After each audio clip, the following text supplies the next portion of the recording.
Term structure is flattening. Term structure का मतलब यहाँ पे interest rate derivative related equation है। Which of the following statement is true. हम फ्लैटनिंग स्ट्रक्चर की बात करें, देखिए ये वाला जो स्ट्रक्चर है ये स्ट्रेट ऊपर नहीं जा रहा है, अगर आप देखो तो ये स्ट्रेट ऊपर भी नहीं जा रहा है, ना ही ये फ्लैट है, मतलब ये ऊपर जाने के बाद में ये फ्लैटनिंग हो रहा है। मतलब पहले तो जो है मतलब यहाँ पे दो इंटरेस्ट रेट की यहाँ पे बात हो रही है। देखिए जब हम नॉर्मल यील्ड कर्व की बात करते हैं वहां पे शॉर्ट टर्म जो रहता है, मतलब शॉर्ट टर्म पीरियड, यहाँ पे इंटरेस्ट रेट जो रहता है वो कम रहता है, okay, usually as compare to long term. और लॉन्ग टर्म में जो रहता है वो interest rate as compare to short term जो है वो ज्यादा रहेगा। डेफिनेटली ज्यादा क्यों रहेगा? Because more term, longer the term, more the risk, because uncertainty यहाँ पे ज्यादा होगी।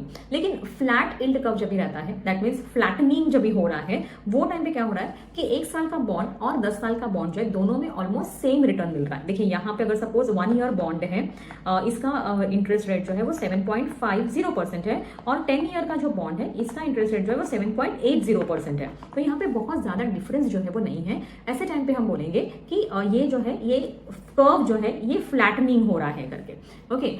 तो इन्वेस्टर्स को लॉन्ग टर्म में ज्यादा रिवॉर्ड यहाँ पे मिलते हुए आपको नहीं दिख रहा है, इसलिए वो शॉर्ट टर्म में ही इन्वेस्ट करना प्रेफर कर सकता है।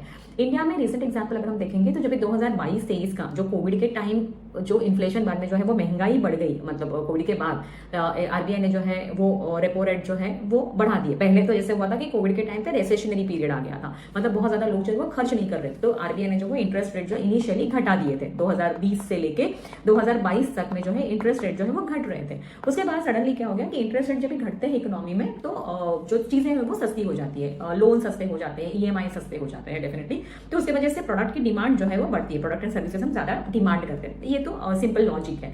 जब भी यहाँ पे ये बढ़ने लगा वो टाइम पे डेफिनेटली जब बढ़ता है, ज्यादा लोग इस चीज के लिए डिमांड करते हैं, तो इन्फ्लेशन मतलब महंगाई भी बढ़ती है। जब महंगाई बढ़ती है तो तभी आरबीआई क्या करेगा, तो आरबीआई जो है इन्फ्लेशन को कंट्रोल करने के लिए इंटरेस्ट रेट बढ़ाएगा। अभी इंटरेस्ट रेट बढ़ाने की वजह से क्या होंगे, लोन वापस जो है वो एक्सपेंसिव हो जाएंगे, और यहाँ पे लोग जो है दिल रिफ्रेन देमसेल्फ और दिल stop themselves from going for loans, because ये जो है वो ईएमआई जो है वो एक्सपेंसिव हो गए हैं।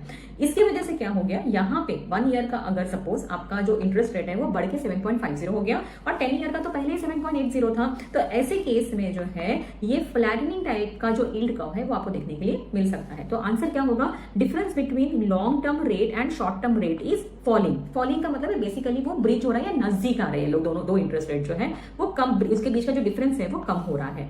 तो short term rate 7.50 and long term rate 7.80 या 7.60 हो सकता है। ऐसे केस में आपका जो इंटरेस्ट रेट या यील्ड का जो कर्व है वो फ्लैटन होते हुए आपको दिखेगा।